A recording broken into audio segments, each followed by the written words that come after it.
ஒரு குட்டி பையன் தன் பாட்டியோட வீட்டை ஜப்தி பண்ண போறாங்கன்னு தெரிஞ்சு அந்த வீட்டை மீட்க தன் தாத்தாவோட அட்வென்ச்சர் பயணத்துல கிடைச்ச ரூபிஸை அந்த வீட்டின் கார்டன்ல தான் புதைச்சி வச்சிருப்பாரு. அதை கண்டுபிடிச்சிட்டா வீட்டை ஜப்தி பண்ணாம காப்பாத்திடலான்னு இந்த குட்டி பையன் அவன் தாத்தா விட்டுட்டு போன சாகச பயணத்தை கண்டினியூ பண்ண போறான். அதனால என்ன ஆபத்துக்களை சந்திக்க போறான், அந்த ஆபத்தை கடந்து எப்படி தன் பாட்டி வீட்டை காப்பாத்த போறான், அதை பத்தின ஒரு சூப்பரான காமெடி கலந்த ஃபேண்டசி படம் தான் இன்னைக்கு நம்ம பார்க்க போறோம். படத்துக்குள்ள போறதுக்கு முன்னாடி இப்பதான் ஃபர்ஸ்ட் டைம் நம்ம சேனலை நீங்க பாக்குறீங்கன்னா மறக்காம வாய்ஸ் ஆஃப் வித்தி சேனலை சப்ஸ்கிரைப் பண்ணிட்டு அப்படியே லைக் பட்டனையும் டச் பண்ணிட்டு வாங்க வீடியோக்குள்ள போலாம். படத்தோட ஸ்டார்டிங்ல நம்ம குட்டி பையனோட தாத்தா தான் கதையை சொல்ல ஆரம்பிக்கிறாரு. என்னன்னா இவர் ஒரு என்ஜினியர், தன்னோட அறிவை யூஸ் பண்ணி ஆப்பிரிக்கால வாழ்ந்துட்டு இருக்க மக்களுக்கு நிறைய பயனுள்ள இன்வென்ஷனை கண்டுபிடிச்சு கொடுத்து கிட்டத்தட்ட 10 வருஷத்துக்கு மேல அதிக நாட்டுல வாழ்ந்து வந்திருக்காரு. அங்கதான் இவரோட அட்வென்ச்சர் பயணத்துல சில பிரமிப்பான விஷயங்களும் நடந்திருக்கு. வினோதமான நிகழ்வுகள் நடந்தனால காலப்போக்கில் மறைந்து போன இவரு அந்த சம்பவம் நடக்கிறதுக்கு முன்னாடி வரைக்கும் இப்ப நீங்க பாக்குற இந்த வீட்டுல தான் வாழ்ந்துட்டு இருந்தாரு. இப்ப தாத்தாவோட பேரனை காமிக்கிறாங்க. இந்த குட்டி பையன் தான் இந்த கதையோடைய ஹீரோ. பேரு ஆத்தர். இவனுக்கு தாத்தானாவே ரொம்பவே பிடிக்கும். எப்பவுமே அவரோட சீக்ரெட் நிறைஞ்ச அட்வென்ச்சர் புக்கை கையிலே வச்சுட்டு இருப்பான். கதை சொல்லணும்னு சொல்லி டெய்லியும் பாட்டியை டார்ச்சர் பண்ணுவான். நம்ம ஹீரோக்கு புதுசா புதிர் கண்டுபிடிக்கிறது ரொம்பவே பிடிக்கும். தாத்தா விட்டுட்டு போன ப்ராஜெக்டை செஞ்சு முடிக்கணும்ன்றது தான் இவனுடைய முழு நேர வேலையாவே இருக்கு. அதெல்லாம் வச்சுட்டு வா, அப்புறம் பார்த்துக்கலாம், ஷாப்பிங் போலான்னு அவன் பாட்டி கூப்பிட உடனே தாத்தாவோட காரன்றனால ஏறிக்கிறான். இந்த வீட்டில் இன்னொரு கேரக்டர் இருக்கு. அதுதான் அவனுடைய பெட் ஆல்ஃபிரட். நம்ம ஹீரோக்கு எது கொடுத்தாலும் எது நடந்தாலும் அதுவும் எனக்கும் வேணும்னு சொல்லி கேட்டு வாங்கிப்பான். ஹீரோவோட பர்த்டேக்கு இன்னும் 2 நாள் தான் இருக்குன்னு அவன் பாட்டி ஹீரோக்கு சர்ப்ரைஸ் கொடுக்க கிப்சன் கேக்க ஹீரோக்கு தெரியாம வாங்கிட்டு வந்துடுறாங்க. நம்ம ஹீரோ ரொம்ப சுறுசுறுப்பான பையன், அதே மாதிரி ரொம்பவும் புத்திசாலியும் கூட. அதனால தான் பல வருஷத்துக்கு முன்னாடியே தன் தாத்தா விட்டுட்டு போன இன்வென்ஷனை இந்த பையன் 10 நிமிஷத்துல செஞ்சு முடிச்சுட்டான். தனியா இருக்க நம்ம ஹீரோக்கு ஆல்ஃபிரட் தான் எப்பயுமே துணையா இருப்பான். பையனை பாட்டி வீட்டுல விட்டு 10 மாசம் ஆச்சு. ஹீரோவோட பேரண்ட்ஸ் ஹீரோவை பார்க்க ஒரு முறை கூட வரல. பேரனை பாத்துக்கிறத விட பாட்டிக்கு வேற என்ன வேலைன்னு போன்ல மட்டுமே ஹீரோ கிட்ட பேசுவாங்க. பையன் பர்த்டேக்கு கூட நேர்ல வந்து பார்க்க தோணல. ஏன்னா இவங்களுக்கு பையனை விட பணம் தான் ரொம்பவே முக்கியம். இதையெல்லாம் தெரிஞ்சுக்கிட்ட ஹீரோ சேடா கால் கட் பண்றான். நம்ம ஹீரோவுக்கு அப்பா அம்மா தாங்க அப்படி, ஆனா மத்தபடி பாட்டி ரொம்ப தங்கம். பாட்டி பிளான் பண்ண மாதிரியே ஹீரோக்கு சர்ப்ரைஸ் பண்ணி கிஃப்ட்டை கொடுக்குறாங்க. பாட்டி காரை கிஃப்ட் பண்ணியிருக்காங்க. நம்ம ஆல்ஃபிரட் பாலை கிஃப்ட் பண்ணியிருக்கான். ஹீரோ ரொம்ப சந்தோஷமா இருக்கான். எப்பவும் நைட் டைம்ல பாட்டி ஹீரோக்கு கதை சொல்லுதான் தூங்க வைப்பாங்க. ஆனா இன்னைக்கு அவன் பர்த்டே நிறனால தாத்தாவோட சீக்ரெட் ஸ்டோரியை சொல்ல ஆரம்பிக்கிறாங்க. ஆப்பிரிக்கன் பழங்குடியினர் நார்மல் மனுஷங்களோட உயரமா இருப்பாங்க. கலாச்சாரத்துல கட்டுக்கோப்பாடா இருக்க இவங்களுக்கு விவசாயத்துல நீர்ப்பாசனத்துக்காக புது கண்டுபிடிப்புகளை கண்டுபிடிச்சாரு ஹீரோவோட தாத்தா. கைமாறா விலை மதிப்பில்லாத ரூபீஸ ஆப்பிரிக்கன் மக்கள் கொடுத்திருக்காங்க. இந்த பழங்குடி எப்படி உயரமா இருக்காங்களோ அதுக்கு மாறா பல்ல விட சிறுசா மினிமைஸ் நிற பழங்குடி கொள்ளையர்களும் இருக்காங்க. நட்போடையும் நாணத்தோடையும் இந்த ஆப்பிரிக்கன் பழங்குடியினர் இடத்துல வாழ்ந்துட்டு இருக்காங்க. கேட்க சுவாரஸ்யமா இருக்க மினிமைஸோட நாட்டுல வாழ்ந்துட்டு இருக்க மக்களையும் மகாராணியாவும் பார்த்துட்டு நம்ம ஹீரோக்கு ரொம்ப பிடிச்சு போயிடுது. இவனோட தாத்தா எப்ப அந்த இடத்துக்கு போகணும்னு நினைச்சாலும் ஒரு சீக்ரெட் வழியில தான் போவாரு. அங்க இருக்க மன்னருக்கு கூட ஹீரோவோட தாத்தாவை ரொம்பவே பிடிக்கும்னு தாத்தா தண்ணி அடிச்சுட்டு இந்த கதையை பாட்டி கிட்ட சொல்லியிருப்பாரு போல. அதை பாட்டி ஹீரோக்கு சொல்றாங்க. தாத்தா காணாம போன அப்புறம் வீட்டுக்கு லோன் கட்ட முடியாதனால அந்த வீட்டை இடிச்சிட்டு புதுசா ஒரு பில்டிங் கட்ட போறதா சொல்லி பேங்க்ல இருந்து டேவிட்ன்ற ஒரு ஆளு சம்மனோட வீட்டுக்கு வந்துட்டான். 48 மணி நேரத்துக்குள்ள பணத்தை செட்டில் பண்ணா வீட்டை கண்ணுல பார்க்கலாம், இல்லைன்னா சைன் போட்டுட்டு சொந்த ஊருக்கே போயிடுங்கன்னு சொல்லிட்டு போயிட்டான். என்ன பண்றதுன்னு தெரியாத பாட்டி அந்த நேரம் ஹீரோ வந்து தாத்தா கிட்ட இருக்க ரூபியை வச்சு சமாளிச்சிடலாம்னு சொல்ல, ரூபிஸும் தாத்தா இந்த கார்டன்ல தான் எங்கேயோ புதைச்சி வச்சிருக்காரு, அது கண்டுபிடிக்க ட்ரை பண்ணதுல டைம் தான் வேஸ்ட் ஆச்சுன்னு சொல்றாங்க. ஹீரோக்கு சொல்லி புரிய வைக்க ட்ரை பண்றாங்க. ஆனா ஹீரோ அதை கண்டுக்காம 48 மணி நேரத்துல ரூபிஸா நான் கொண்டு வரேன்னு கோவத்துல சொல்லிட்டு வீட்டுக்குள்ள போயிட்டான். நம்ம ஹீரோ அந்த டேவிட் கிட்ட ஏதோ சேட்டை பண்ணியிருப்பான் போல. அதனால ஹீரோவோட காரை இந்த டேவிட் பையன் உதச்சி தனல் பைப்ல தள்ளி விட்டுறான். இவ்வளோ பெரிய புதையில புதைச்சு வச்ச தாத்தா ஒரு குழு கூட வைக்காம போயிட்டாரா, அப்படி வாய்ப்பே இல்லையேன்னு ஹீரோ தாத்தாவோட புக்ல அதை தேடிட்டு இருக்கான். மினிமைஸோட பிரின்சஸை பார்த்து நம்ம ஹீரோக்கு ரொம்பவே பிடிச்சு போனனால முத்தம் கொடுக்கும்போது பேப்பருக்கு பின்னாடி ஏதோ குறிப்பு இருக்கிறத ஹீரோ பார்க்கறான். மினிமைஸோட இடத்துக்கு போற வழியை கண்டுபிடிக்கிற புதிர் நிறைஞ்ச ப்ளூ பிரிண்ட் ஃபர்ஸ்ட் டைம் அவனுக்கு கிடைக்குது. அதுல ஷேக்ஸ்பியர் எழுதின கோட்ஸ் ஒன்று இருக்கு. அதுல தான் விஷயமே இருக்குன்னு புரிஞ்சுக்கிறான். கார்டன்ல எந்த இடத்துல அந்த மினிமைஸோட இடம் இருக்குன்னு தெரிஞ்சு தெரிஞ்சுக்கிறான். வீட்டை காப்பாற்ற போதிய பணம் வேணும்னு வீட்டில் இருக்க பொருட்களை விற்க பாட்டி ஆட்களை கூட்டிட்டு வராங்க. இதை பார்த்த ஹீரோ தாத்தாவோட எந்த பொருளையும் நான் விற்க விட மாட்டேன்னு சண்டை போடுறான். ஒரு வழியா பாட்டி ஹீரோவை சமாதானம் பண்ணி ரூமுக்கு போக சொல்ல எதிர்பாராத விதமா வில்லியம் ஷேக்ஸ்பியரோட கோட்ஸ்ல வீட்ல தான் புதிர் இருக்குன்னு பாட்டி கிட்ட சொல்ல வர, ஆனா பாட்டி அதை கண்டுக்காம ஹீரோவை துரத்தி விட்டுறாங்க. வீட்டுல இருக்க பொருட்களை வித்து கஷ்டப்பட்டு பணத்தை புரட்டினா டியூட்டி முடிஞ்சு போச்சு, பெனால்ட்டியும் கட்டலன்னு கிடைச்ச பணத்தை கையோட புடுங்கிட்டு போயிட்டானுங்க இந்த பேங்க் ஆபீசர்ஸ். கடைசியில பணம் இல்லாததால வீட்டுல இருந்த கரண்ட்டையும் கட் பண்ணி விட்டாங்க ஈபிக்காரங்க. கடைசி மூச்சு இருக்க வரைக்கும் இந்த புதையலை கண்டுபிடிக்காம நான் விடமாட்டேன்னு ஹீரோ வில்லியம் ஷேக்ஸ்பியர் கோட்ஸ்ல இருக்க ரகசியம் ஒரு சின்ன கேண்டில் லைட்ல ஒளிஞ்சிருக்குன்னு கண்டுபிடிச்சிடுறான். அது என்னன்னா, இந்த புதிரை படிக்கும் போது உன் தாத்தா இங்கே இருக்க மாட்டேன், அந்த மாயாஜால உலகத்துக்கு போற வழி திறக்கணும்னா வருஷத்துல ஒரு முறை தான் முடியும், அதுவும் முழு நிலவு நிறைஞ்ச நடுராத்திரி டைம்ல தான் நிலவு ஒளிப்பட்ட இடத்துல அந்த வழி ஓப்பன் ஆகும். இது எல்லாமே உலகமா இருக்க உன் கையில தான் இருக்குன்னு இன்னொரு புதிரையும் சொல்லிட்டு போயிருக்காரு. அப்படி எந்த நாளை தான் தாத்தா சொல்லியிருப்பாருன்னு யோசிச்சு ஹீரோ கேலண்டரில் பார்க்குறான். இன்னைக்கு நைட்டு தான்னு தெரிய வருது. தாத்தாவோட புதிரை கண்டுபிடிச்சி பாட்டி போன அப்புறம் உலக உருண்டியை ஓப்பன் பண்ணி பார்த்தா அதில் ஒரு துண்டு பேப்பர் இருக்கு. அதில் மிட் நைட்டாக இன்னும் 20 நிமிஷம் தான் இருக்கு. அதுக்குள்ள பாட்டி கிட்ட இருக்க சீக்ரெட் கீயை எடுத்து அந்த இடத்துக்கு போனாதான் இந்த உலகத்திற்குள்ள போக முடியும்னு சொல்லியிருக்காங்க. அந்த கீயை எடுக்க பாட்டி ரூமுக்கு போறான். குச்சியில காந்தத்தை கட்டி கீயை எடுக்கலான்னு பார்த்தா ஸ்லீப்பிங் பவுடர் தெரியாம தண்ணியில விழுந்துடுது. அந்த சத்தம் கேட்டு பாட்டி கண் முழிச்சு எழுந்து வந்து பார்த்தா அந்த இடத்துல ஆல்ஃபிரட் வந்து நிக்கிறான். அவன் தான் ஹீரோவை காப்பாத்துறான். எப்பயும் போல அந்த ஸ்லீப்பிங் வாட்டரை குடிக்கிறாங்க. சடனா மயக்கம் போட்டு விழுந்துடுறாங்க. சரி, இதுதான் நல்ல சான்ஸ்னு டோரை பொளந்து உள்ள வந்து கீயை எடுத்துட்டு இன்னொரு இடத்த அன்லாக் பண்ணி அங்க இருக்க பேப்பரை எடுத்துக்கிறான். டிராவலுக்கு தேவையான பொருட்களையும் எடுத்துட்டு காரை ஓட்ட தெரியாம ஓட்டி ப்ளூ பிரிண்ட் இருக்க இடத்துக்கு வந்துடுறான். டைம் ரொம்ப கம்மியா இருக்குன்னு டெலஸ்கோப் துணி எல்லாம் செட் பண்ணி ஒரு வழியா ரெடி பண்ணிடுறான். கரெக்டா அந்த டைம்ல ஆப்பிரிக்கன் மக்களும் வந்து நம்ம ஹீரோக்கு ஹெல்ப் பண்றாங்க. இன்ஸ்ட்ரக்ஷன்ல இருக்கிற மாதிரி ஃபாலோ பண்ணி வெயிட் பண்ணி பார்க்கும்போது மூன் லைன் கரெக்டா வந்து அந்த இடத்துல விழுந்து அந்த வழியும் ஓப்பன் ஆயிடுது. மினிமைஸ்ல இருக்க ஒரு குள்ள பையன் தான் நம்ம ஹீரோ பத்தின விஷயத்தெல்லாம் கேள்விப்பட்டு அவனுக்கு உதவி செய்ய கதவை ஓப்பன் பண்ற ஃபேரிமேனை எழுப்பி விடுறான். இவனோட வேலை என்னன்னா வேற இடத்துல இருந்து வர்ற மனுஷங்களை இவங்கள மாதிரியே மாத்தி இந்த உலகத்துக்குள்ள கொண்டு வர்றது தான். 3 வருஷத்துக்கு முன்னாடி ஹீரோவோட தாத்தாவை இதே மாதிரி தான் வர வச்சு தான் சொல்லி அதே போல இப்ப நம்ம ஹீரோவையும் வர வைக்க மூன் லைட்டை செக் பண்ணிட்டு கீயை போட்டு ஓபன் பண்ண சொல்லி ஒரு வழியா மினிமேஸோட லேண்டுக்கு வந்துட்டான் நம்ம ஹீரோ. ஆனா இந்த இடத்துக்கு வந்த உடனே ஹீரோ மனுஷன் உருவத்துல இருந்து மினிமேஸா மாறிட்டான். போட்டோல பார்த்த பிரின்சஸ் செலினாக்கு பட்டாபிஷேகம் பண்ற நேரத்துல அவனோட தம்பி பெட்டாமேச் டைம்க்கு வந்து ஸ்டாப் பண்ணி ஹீரோ எதுக்காக வந்திருக்கானுன்ற விஷயத்த சொல்லி இன்ட்ரோ பண்ணி வைக்கிறான். மினிமேஸோட கிங் கிட்ட மால்டசாட்னு சொல்லப்படுற மினிமேஸோட பரம எதிரியை அழிக்க இவன் நமக்கு ஹெல்ப் பண்ணுவான், அதுக்கு கைமாறா அவனோட வீட்டை காப்பாத்த புதையில கண்டுபிடிச்சு கொடுத்தா நம்ம அவங்களுக்கு செய்யற ஹெல்ப்பா இருக்கும். பெட்டாமேச் பக்குவமா எடுத்து சொல்றான். மகாராஜா இங்க இருக்கும்போது புதுசா ஒருத்தனை ஏன் இங்க விட்டுறீங்க, நம்ம ப்ராப்ளமா நம்மளே பாத்துக்கலான்னு சொல்றா நம்ம ஹீரோயின் மந்திரவாளை எடுக்க ட்ரை பண்றா. ஆனா இவளோட முயற்சி தோல்வியில தான் முடியுது. ஏன்னா பல வருஷமா பாறையில புதிஞ்சு இருக்க இந்த வாளை ஒரு வீரனால தான் எடுக்க முடியும்ன்ற விஷயம் இங்க இருக்க யாருக்குமே தெரியாது. 3 வருஷத்துக்கு முன்னாடி ஹீரோவோட தாத்தா இதே மாதிரி தான் ரூபிகல்ல தேடி வந்தாரு.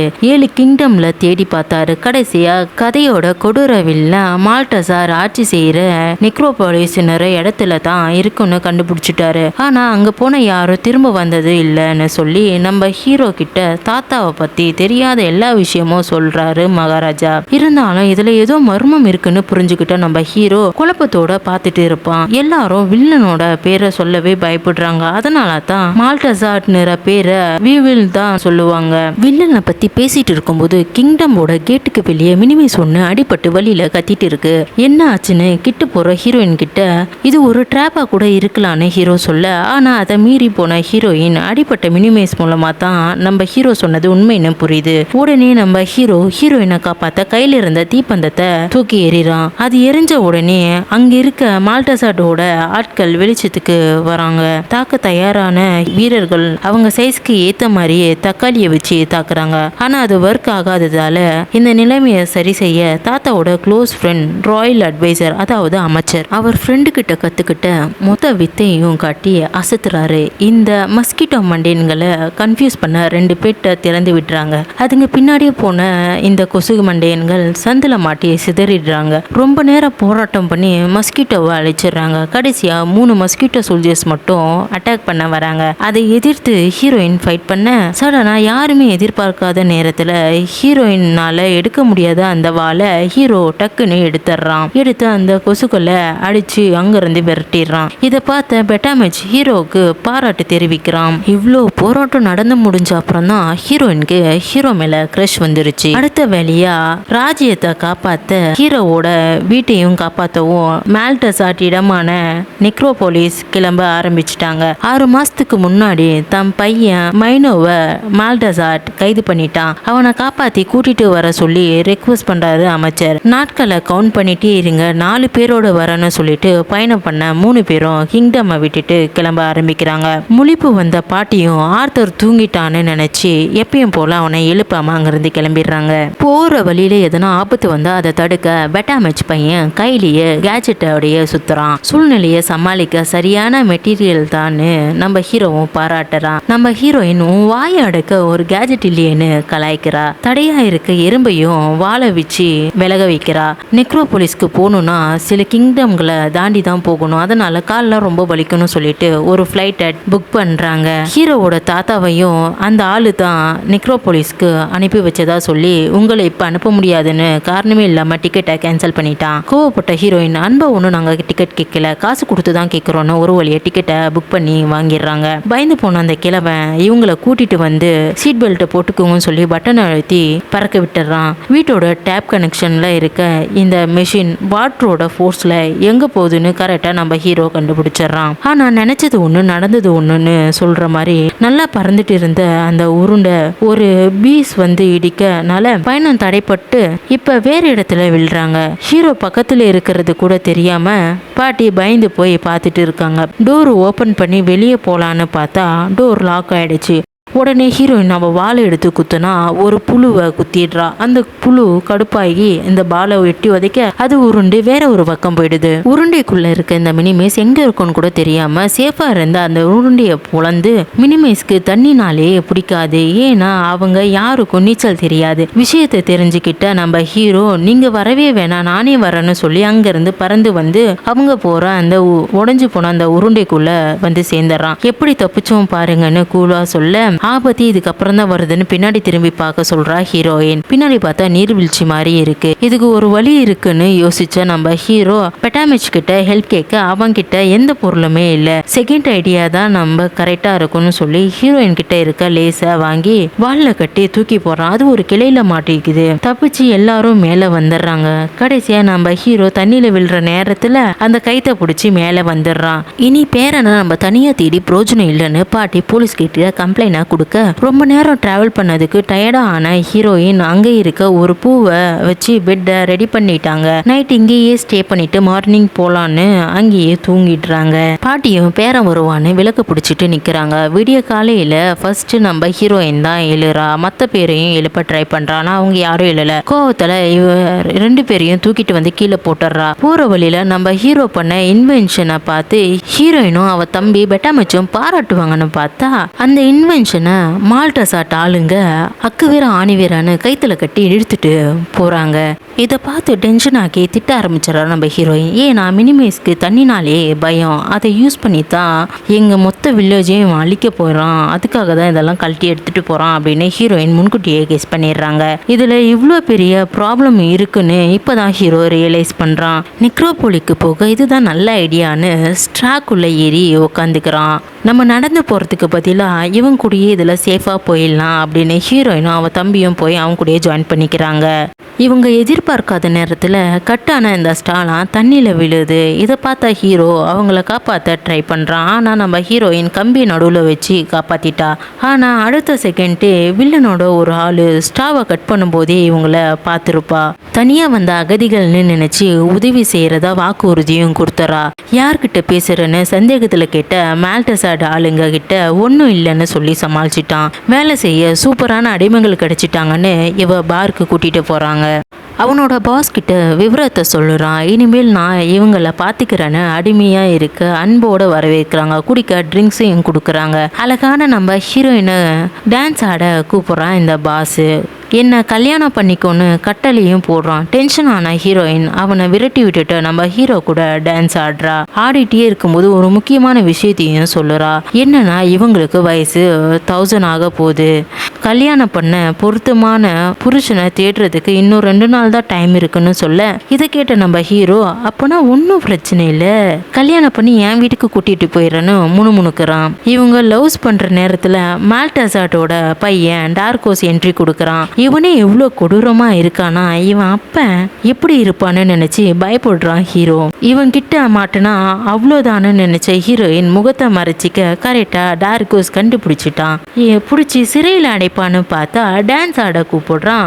உன் கூட டான்ஸ் ஆடுறதுக்கு நான் செத்துடலான்னு கோவத்துல சொன்னான் ஹீரோயின். காண்டான டார்கோஸ் இவனுங்க 3 பேரையும் முடிச்சு விட்டுடுங்கன்னு ஆர்டர் போட்டுடுறான். ஃபைட்டை சீரியஸா பண்ண வேணான்னு சாங் போட்டு காமெடியா பண்ணிட்டு இருக்கானுங்க. டான்ஸ் ஆடிட்டே மால்டசாட்டோடைய ஆளுங்களை துவம்சம் பண்றாங்க.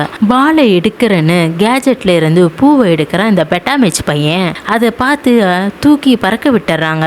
இதை பார்த்து கோவப்பட்ட டார்கோஸ் இவங்களை நம்பி ஒன்றும் முடியாது, நம்மளே இறங்கிடலான்னு களத்துல இறங்குறான். ஆனா யாருமே எதிர்பார்க்காத டைம்ல பபுள்ஸை விட்டு டார்கோஸை நோஸ் கட் பண்ணிட்டான் தம்பி பெட்டாமேச். ஹீரோயினை ரொம்ப பிடிச்சி போனனால அவங்க 3 பேரையும் தப்பிக்க வைக்க கூட்டமா வந்து அட்டாக் பண்ற நேரத்துல கரண்ட் ஆஃப் பண்ணி கடையை க்ளோஸ் பண்ணிட்டான் இந்த கிளப் பாஸ். டார்க் ஆனனால டார்கோஸ் கோவம் வந்து பார் ஓனரை பிடிச்சி ஏன்டா இப்படி பண்ணேன்னு கேட்க, கடை க்ளோசிங் டைம் 10 மணின்னு நீங்க சொன்னீங்கன்னு சமாளிச்சிட்டான். இந்த கேப்ல தப்பிச்சு வந்தவங்க கயிறை பிடிச்சி கீழே இறங்குறாங்க. தப்பான நேரத்துல கரெக்டா வந்த ஹீரோ பேரண்ட்ஸ் பையன் எங்கன்னு கேட்க புதையலை எடுக்க போயிருக்கான்னு சொல்ல, அதுல ஆர்வமான ஹீரோவோட அப்பா அம்மாவும் நடு நைட்டுக்கு கூட பார்க்காம கார்டன்ல தூண்ட ஆரம்பிக்கிறாங்க. அங்க கட் பண்ணா மதிய உணவுக்காக மால்டசாட்க்கு சாப்பாடு எடுத்துட்டு போறாங்க. இதை தெரிஞ்சுக்கிட்ட ஹீரோயின் இந்த வாய்ப்பை விடக்கூடாதுன்னு பின்னாடியே போறா. கூட வந்த ஹீரோவை பாதியில ஸ்டாப் பண்ணி இது என்னோட வேலை, தேவையில்லாம நீங்க இதுல வந்து மாட்டிக்க வேண்டாம், நீங்க போய் உங்க புதையில தேடுங்கன்னு தன் லவ்வையும் சொல்லி கிஸ் பண்ணிட்டு அங்கிருந்து கிளம்பிடுறா. இதை பார்த்த தம்பி பெட்டாமேச் வாழ்த்து சொல்றான். இவங்க வழக்கப்படி ஒரு பொண்ணு அவளோட காதலனை கிஸ் பண்ணா அவகிட்ட இருக்க மொத்த சக்தியும் இவனுக்கு கிடைச்சிரும். அவனும் இந்த மினிமைஸ் கூட்டத்துல ஒரு ஆளுன்னு சொல்லி முடிக்கல. டார்கோஸ் ஆளுங்க ஹீரோவையும் தம்பி பெட்டாமச்சியும் பிடிச்சிடுறாங்க. மால்டசாட்க்கு முடிவு கட்ட வந்த ஹீரோயின் வால் எடுக்க தூரத்துல இருந்தே கரெக்டா கண்டுபிடிச்சிடுறான் நம்ம வில்லன். ஸ்டார்டிங்ல இருந்தே இவன் பேரை சொல்லி பயங்கரமா பில்டப்லாம் கொடுத்துருப்பாங்க. ஆனா ஆளு பார்க்க ரொம்பவே பயங்கரமா தான் இருக்கான். அதே மாதிரி அவன் செயலும் மக்களை அடிமைப்படுத்துற விதமும் மண்டி போடாதவங்களை கொல்றதும் கொடுமைப்படுத்துறோமா ஆச்சு ரொம்ப கொடுமையாவே செஞ்சுட்டு இருக்கான். இவன் பண்ண எல்லா கொடுமைகளையும் சொல்லி காட்டின ஹீரோயின் கிட்ட வில்லன் அவன் பக்க கதையை சொல்ல ஆரம்பிக்கிறான். இவனும் நல்லவனா தான் இருந்திருக்கான் போல, மக்களுக்கு உதவி செஞ்சிருப்பான். ஆனா ஒரு நாள் இவனுக்கு ஒரு கொடிய நோய் வந்திருக்கும். அதனால இவனுடைய உருவத்துல சில மாற்றங்கள் ஏற்பட்டிருக்கும். அதை பார்த்து ஊர் மக்கள் இவனை வெறுக்க ஆரம்பிச்சிருக்காங்க. அன்னைக்கு ஒரு முடிவு எடுத்தான் வில்லன், அடிச்சாதான் எல்லாரும் அடங்கி இருப்பானுங்கன்னு அடிமைப்படுத்த ஆரம்பிச்சிட்டான். அதனால தான் இன்னைக்கு மால்டசாட்டினர பேரை சொல்ல பயந்து வீவில்னு சொல்றாங்க. அவன் பக்க நியாயத்தை சொல்றான். இவளை கல்யாணம் பண்ணிக்கிட்டா பேலன்ஸ் இருக்க 7 கிங்டம் ஆட்சி செய்ய இவளை கிஸ் பண்ணி மொத்த சக்தியும் வாங்கிடலான்னு பார்த்தா, ஆனா ஆல்ரெடி நம்ம ஹீரோயின் தான் நம்ம ஹீரோக்கு லவ் சொல்லி கிஸ் பண்ணிட்டாலே. இதை கேட்ட இவன் ஏமாந்து போய் நீயும் வேணாம் உன் லேண்டும் வேணான்னு முதல்ல தண்ணி வச்சு உன் நாட்டை அழிக்கிறான், அப்புறம் வந்து உன் கதையை முடிக்கிறேன்னு சொல்லிட்டு அவளை சிறையில் அடைக்க சொல்லிட்டான். புதையில தேடி சிறையில் அடைக்கப்பட்ட நம்ம ஹீரோவும் பெட்டாமேச்சும் சிறையில் பல வருஷத்துக்கு முன்னாடி காணாம போன ஹீரோவோட தாத்தாவை பார்த்து சந்தோஷத்துல கட்டி அணைச்சிக்கிறாங்க. இங்க ஒருத்தரை மிஸ் பண்றோமேன்னு பார்த்தா கரெக்டா அந்த நேரத்துல ஹீரோனை எடுத்துட்டு வந்து சிறையில் அடைக்கிறாங்க. ஹீரோயின் உடனே ஹீரோ கிட்ட என் தோல்வியை நான் ஒத்துக்கிறேன், உன்னால மட்டும்தான் மால்டசாரை அழிக்க முடியும்னு சொல்லி கிஸ் பண்ற நேரத்துல மெட்டாபிச் பையன் வந்து இங்கேயும் ரொமான்ஸா இன்னும் நமக்கு முடிக்க வேண்டிய வேலை நிறைய இருக்குன்னு சொல்றான். தாத்தா கிட்ட போய் தப்பிக்க வழி கேளுங்கடான்னு சொல்லி அனுப்ப தாத்தா பிளான் சொல்றதுக்குள்ள இந்த டார்கோஸ் ஆளுங்க வந்து இவங்களை கூட்டிட்டு போறாங்க. போற வழியில பார்த்தா தாத்தாவோட இன்வென்ஷன் எல்லாம் அவருக்கு எதிராகவே மாற்றி வச்சிருக்கானுங்க இந்த மால்டசாட் ஆளுங்க. மைனாவையும் இங்கே தான் சிறை கைதியை வச்சு இருக்காங்க. இதை விட அதிர்ச்சியான விஷயம் என்னன்னா, தாத்தா கண்டுபிடிச்ச புதையில தோண்டி எடுத்து அவனுக்கு சொந்தம் ஆக்கிட்டா இந்த மால்டசாட். அதை தேடி வந்த தாத்தா சிறையில் அடைச்சி இத்தனை நாளா சித்திரவதை பண்ணியிருக்கானுங்க. இதனால தான் தாத்தானால மினிமை லேண்டை விட்டு வெளியவே போக முடியல. இந்த மாதிரி எல்லாம் நடக்கும்னு முன்னாடியே தெரிஞ்சுதான் பல புதிர்களை வீட்டுல விட்டுட்டு பயணம் பண்ணி போயிருக்காரு தாத்தா. மால்டசாட் இந்த விஷயங்கள் எல்லாம் தெரிஞ்சுட்டு நீங்களும் மினிமைஸோட ஒளிஞ்சி போங்கடான்னு டனலுக்குள்ள தள்ளி விட்டுறான். இந்த சிச்சுவேஷன்ல இருந்து எப்படி தப்பிக்கணும்னு மைனோ கிட்ட ஒரு பிளான சொல்லி டைம் வந்ததும் அதை செயல்படுத்தணும் சொல்லிட்டு கிளம்பிட்டான். வயசான ஆளுன்றனால தாத்தானால வேகமா ஓட முடியல. எப்ப வேணாலும் தண்ணி வந்துடலாம், நீங்க தப்பிச்சு போயிடுங்கடா பசங்களான்னு சொல்றாரு. ஷெல்ஃபிஷா சரின்னு சொல்லிட்டு போகாம தாத்தாவையும் கூட கூட்டிட்டு போகணும்னு நினைச்ச ஹீரோ போற வழியில அவனுடைய கார் இருக்கிறத பார்த்து இதுல 3 பேர் ஏறுங்கன்னு சொல்லி தண்ணி ஓபன் பண்ணி விட்டதும் அந்த தண்ணி வர்றதுக்குள்ள கரெக்டான டைம்ல காரை ஸ்டார்ட் பண்ணி அங்கிருந்து கிளம்பிடுறாங்க. வெயிலுன்னு கூட பார்க்காம இன்னமும் குழி தோண்டிட்டு இருக்காங்க ஹீரோவோட அப்பா அம்மா. இதை ஆப்பிரிக்கன் மக்கள் தான் வந்து தடுக்கிறாங்க. இந்த பக்கம் கொடுத்த டைம் முடிய போகுது. சப்போஸ் ஹீரோ வரலன்னா அடுத்த 1000 நாள் அவனை மனுஷனா மாறி எங்கிருந்து போக முடியாது அப்படின்னு மகாராஜா அமைச்சர்கிட்ட சொல்லிட்டு இருக்காரு. ஒரு வழியா கார் கேட்டு கிட்ட வந்ததோ ஆனா திடீர்னு கார் ஸ்டாப் ஆயிடுச்சு. உடனே ஹீரோ ஓடி போய் கேட்டை ஓபன் பண்ணுங்கன்னு கத்த கேட்டும் ஓபன் பண்ணிடுறாங்க. கரெக்டான டைம்ல தண்ணி வர்றதுக்குள்ள கேட்டை க்ளோஸ் பண்ணிடுறாங்க. பாட்டி தாத்தாவையும் பேரனையும் மிஸ் பண்ணி ரொம்பவும் அழுவுறாங்க. டைம்க்கு வந்த ஹீரோவையும் தாத்தாவையும் மினிமைஸ் கிங் வாழ்த்து சொல்லி வழி அனுப்பி வைக்கிறாரு. அடுத்த 10வது மூணுல தான் மறுபடியும் சந்திக்க முடியும்னு ஹீரோயின் கிட்ட சொல்லிட்டு விடை பெறுறான். நம்ம ஹீரோவும் தாத்தாவும் மனுஷனா மாறி மேல வந்துடுறாங்க. நம்ம ஆளு ஹீரோ தாத்தாவையும் கையோட கூட்டிட்டு வந்துட்டான். ஹெல்ப் பண்ண ஆப்பிரிக்கன் மக்களை பார்த்து சந்தோஷப்படுறாரு தாத்தா. வீடு கையை விட்டு போற டைம்ல தாத்தாவை பார்த்த டேவிட் ஷாக் ஆயிட்டு நிக்கிறான். தாத்தாவை பார்த்ததும் பாட்டிக்கு சந்தோஷம் தாங்கல. மைனோ கிட்ட ஹீரோ சொன்ன பிளானை செயல்படுத்தினானான்னு பார்க்க கத்திட்டே வெளியே போறான். ராஜ்யத்தை விரிவுபடுத்த வீரர்களை நிக்க வச்ச மால்டசாட் மைனோவை லைட் ஆன் பண்ண சொல்லி சீனா போட கண்ணு சரியா தெரியாதனால மைனோ வில்லனோட ஆட்கிட்டயே டைமை கேட்டு பிளானை செயல்படுத்த லைட்டை போட்டு ரூபிஸ் மேல பட வைக்கிறான். எந்த இடம்னு தேடிட்டு இருந்த ஹீரோக்கு லேசர் லைட் வெளிச்சம் சிக்கனனால ஹீரோவும் அந்த இடத்தை கண்டுபிடிச்சிட்டான். வில்லனை ஒளிச்சு கட்ட ஆல்ஃபிரட் பரிசா கொடுத்த பாலை வச்சுட்டு துரத்தி விட்டுட்டான். அவங்க சைஸ்க்கு இந்த பால் ரொம்ப பெரிய மலை மாதிரி தெரியுது. ஃபிட் பண்ணி வச்ச இன்வென்ஷன் பைப்ல சிதறி டனல் வழியா போக வேண்டிய தண்ணி இப்ப வில்லன் இருக்க இடத்துல நிரம்ப ஆரம்பிச்சிருச்சு. செல்ஃபிஷா யோசிச்ச மால்டசாட் தன் சொந்த பையனை விட்டுட்டு குசுமண்டிய மேல உட்காந்து பறந்து போயிட்டான். தண்ணில மாட்டி மூழ்கிட்டான் மார்க்கோஸ். பிளான் கரெக்டா செயல்பட்டதுனால தண்ணி மூலமா ரூபிஸ்லாம் மேல வந்துடுச்சு. தாத்தா கரெக்டா சைன் போடுற நேரத்துல நம்ம ஹீரோ ரூபிஸை கொண்டு வந்து தாத்தா கிட்ட கொடுத்துட்டான். வீட்டுக்கு லோன் கட்ட வேண்டிய பணத்துக்கான மொத்த அமௌண்ட்டையும் ஒரு சிறு துண்டு ரூபிஸை கொடுத்து செட்டில் பண்றாரு நம்ம தாத்தா. ஆனா பேராசை பிடிச்ச அந்த டேவிட் பையன் கன்னை வச்சு மிரட்டி எல்லா ரூபிஸையும் எடுத்துட்டு ஓட பாக்குறான். கரெக்டான டைம்ல ஆப்பிரிக்கன் பழங்குடியினர் அந்த ஸ்பாட்டுக்கு வந்து டேவிட் கிட்ட இருக்க ரூபிஸை வாங்கிட்டு டேவிட்டை போலீஸ்லயும் புடிச்சு கொடுத்துறாங்க. அடுத்த முறை ரூபிஸை இப்படி பாலாக்க கூடாதுன்னு சொல்ல இதை கேட்ட பாட்டி நான் இதை சேஃபா வச்சுக்கிறேன்னு சொல்லி வாங்கி வச்சுக்கிறாங்க. மால்டசாட் கிட்ட இருந்த காப்பாத்தி கூட்டிட்டு வந்த மைனோவை சேஃபா ஸ்டா மூலியமா அவன் அப்பா கிட்டேயே சேர்த்துறான். மிஷன் முடிஞ்சதும் அந்த வாழை மறுபடியும் எடுத்த இடத்துலயே மகாராணி வச்சிடுறாங்க. அண்டர் கிரவுண்ட்ல மினிமைஸ்ல எப்படி ஹாப்பியா இருக்காங்களோ அதே மாதிரி நம்ம ஹீரோவோட வீட்டுல தாத்தாவும் பாட்டியும் ஆப்பிரிக்கன் பழங்குடியினர் கூட மதிய உணவு சாப்பிட்டு ஹாப்பியா இருக்காங்க. ஆனா நம்ம ஹீரோயினை பிரிஞ்சு வந்த வருத்தத்துல அடுத்த 10வது நிலவுக்காக வெயிட் பண்ணிட்டு இருக்கான். அதே மாதிரி ராணி அதாவது நம்ம ஹீரோயினும் மரத்துல உட்காந்துட்டு ஹீரோவை எப்ப பார்க்க போறோம்னு நினைச்சு வெயிட் பண்ணிட்டு இருக்காங்க. இதோட பார்ட் 1 முடியுது. இதுக்கப்புறம் பார்ட் 2 பார்ட் 3 இருக்கு. பார்ட் 1 உங்களுக்கு பிடிச்சிருந்தா மறக்காம கமெண்ட் பாக்ஸ்ல கமெண்ட் பண்ணுங்க.